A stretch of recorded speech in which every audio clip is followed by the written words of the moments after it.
Welcome to our 2025 update of Your First Boxing Lesson. This is the best place to start your journey through the Bambara boxing system and your career in the sweet science. We're going to talk today about your stance, your movement, how to take angles, and your very first line of defense so that you can succeed when you fight. Assisting us with our lesson today is going to be our coach and competitor, Tristan. For you to succeed in boxing, you need to be fighting out of a strong and stable stance. So let's begin there. You're going to start using a nice vertical line on the floor, and your feet should hug tightly to that line at approximately a 45-degree slice. Go ahead and establish that position for me. Excellent. All right. Depending on if you're very pigeon-toed or duck-footed, your feet may stick out a little farther or they may turn in a little more. Just make sure that you're not on the line. You're equidistant on either side of the line. Okay? From here, your weight is 50-50 on your feet. You never saw a good athlete running around their heels, so your weight is also on the balls of your feet. You have your knees bent in a nice low athletic stance. Your hips are neutral, so you can easily rotate through your trunk.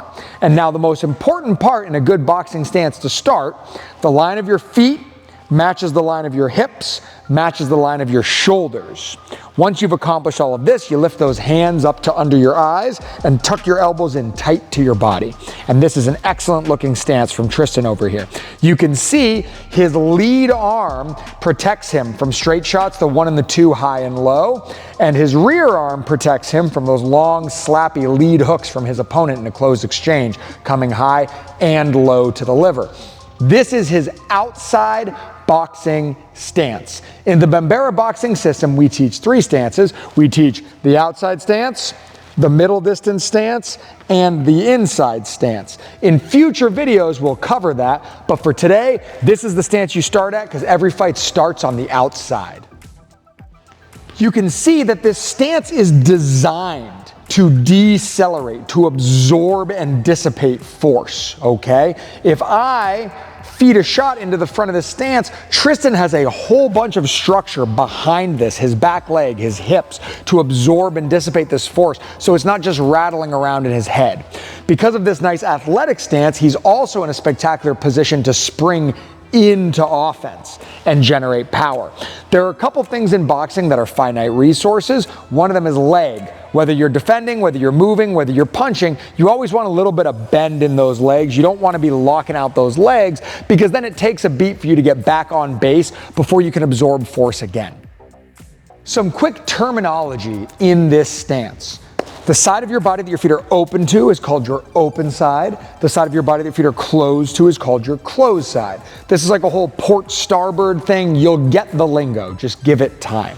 All right? Whenever Tristan is moving around, he's always trying to preserve this nice, strong stance. He never wants to cross his feet. Go ahead and cross your feet. Good. And he never wants to gather his feet. Go ahead and gather your feet. Because if he does either of these things, then he's no longer in a position to generate or absorb force. He risks getting knocked out, and he's no longer a threat to his opponent. So, your basic movements to avoid you gathering or crossing your feet are going to have you driving off of your far side foot to propel you and stepping with your near side foot first as you move.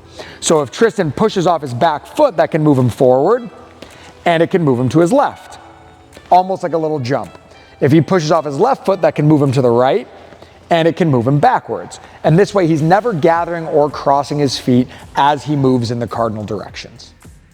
When Tristan takes a step to his right, while still facing in the same cardinal direction, he has taken a lane. Go ahead. That's his open side lane. When Tristan takes a step to his left, but stays facing the same cardinal direction, he has taken his closed side lane, all right? This is an important thing to know because this allows you to set up hooks. If I was fighting Tristan, I wouldn't want to hook on the line because then he can reach me and he can hit me. I would want to put him on my far side so that I'm no longer in his line of fire, but he's teed up for me to throw my hook. There's an old saying in boxing, if they're looking, you're not hooking. And this is the very first place that comes into play, where you maneuver yourself to line yourself up to land your most powerful, devastating shots and not be vulnerable to a counter from your opponents. Building off of this open side, closed side vocabulary, this is also important when communicating about how your stance and your opponent's stance interact. If you're both right-handed fighters, then this is called a closed exchange because our shoulders, our hands, and the position of our body really close us off to our opponent's power side hand. If one of us was a lefty or a southpaw, now this is what's called an open exchange, where our power sides are both open to each other. He can throw, I can throw, and we can both reach each other here. And this makes for a challenging defensive riddle for you to solve and makes open exchanges very dangerous. So we've talked about open and closed exchanges, we've talked about moving to your open and closed lane, and moving in 4 directions is good, but boxing is circular, it's fluid, it's organic. Because of that, we need to be able to take angles. When I take angles, I am orbiting around my opponent instead of just changing position while facing the same cardinal direction. So again, some terminology. The closed side is the side of Tristan's body that his feet are closed off to. The open side is the side of Tristan's body that his feet are open to.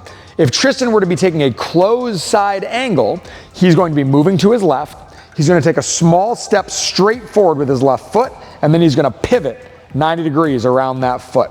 So now he has changed his position 90 degrees to his left. If he does this moving around a person, you're going to see he takes a small step right at me, and then he pivots 90 degrees past me.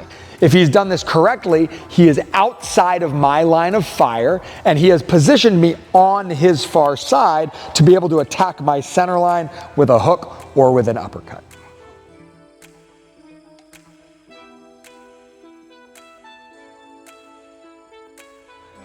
When Tristan's taking his open side angle, he's going to take a big step through with his rear foot as if he's switching to southpaw.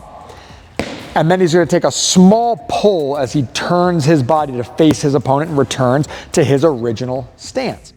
If he does this with a person standing in front of him, he's going to walk his right foot past my left foot, and then he's going to pull his left foot so that it's pointed right at my left foot. And now he's in a wonderful position where, again, he's cleared my line of fire, I'm on his far side, and he can attack center line. With both of our angles, it's important that you not only clear either the cross lane or the jab lane, but you end up behind this person's elbow. If Tristan takes his closed side angle on me, you can see he's cleared my cross lane, so that's not a threat. And because he's behind my elbow, I can't really hit him without severely compromising my stance and posture. Now, if he had taken that angle too shallow and he's in front of my cross lane, I can hit him with the cross. And if he had taken that angle in a way where he's well in front of my elbow, I can hit him from the far side. But assuming that he can get through the lane of attack and behind the elbow, there's really nothing I can hit him with powerfully and quickly until I adjust my stance to meet him.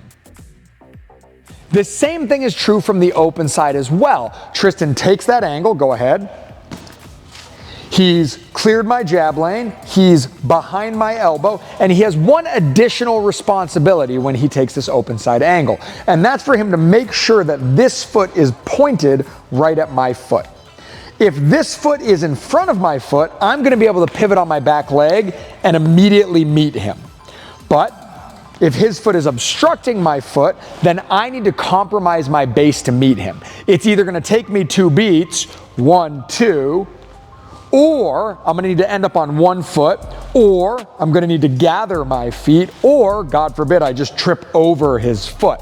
All right, all of these delay me. They delay how quickly I can attack him, and they delay the structure with which I can generate and absorb force. So learn to put your feet aggressively where you don't want your opponent to put theirs. Be confident with where you place your feet. People talk about this in open exchanges all the time when orthodox fighters fight southpaws, about stepping on the foot, working around the foot, blocking the foot, but this is equally true in closed exchanges. When Tristan establishes this open side angle, I believe that this is the most dominant position in all of boxing. Not only is Tristan outside of my feet, he's outside of my shoulders, he's outside of my line of sight, he's outside of my line of attack, and most importantly, he can hit me high and low with both hands. He can bring his right hand behind my guard or below my guard, and he can bring his left hand high and low as well. It makes defending this very, very challenging. If you look at fighters like Triple G, you look at fighters like Mike Tyson and Roy Jones Jr., a lot of their big knockouts come from getting to this very, very dominant position. Mike Tyson was famously good at establishing this open side angle. He would feint like he was going to his closed side, his opponent would go to follow him, and then he would kick step, which is just an exotic way of taking that open side angle, and then attack his opponent's center line with his three. Tristan does a pretty good Mike Tyson impression. If he pulls the trigger on this, feint, kick, fire. Beautiful, beautiful work, and there's nothing I can do to him from this position. If they're looking, you're not hooking. This is an important thing to remember, because if I'm standing on the line and I throw a hook, if he punches with me, his fist is gonna beat my fist to the target. And if he waits to punch, not only do I have a tell because I got to wind this shot up, but if he defends, he ends up inside of my defenses and he can hit me anyway. What I should do is I should get myself offline. I can take a lane and put him on my far side to land that shot. And I can also take an angle to put him on my far side so I can land a hook through his center line. But ideally, I'm not standing in front of somebody and winging hooks. That's street fighting, that's not good boxing.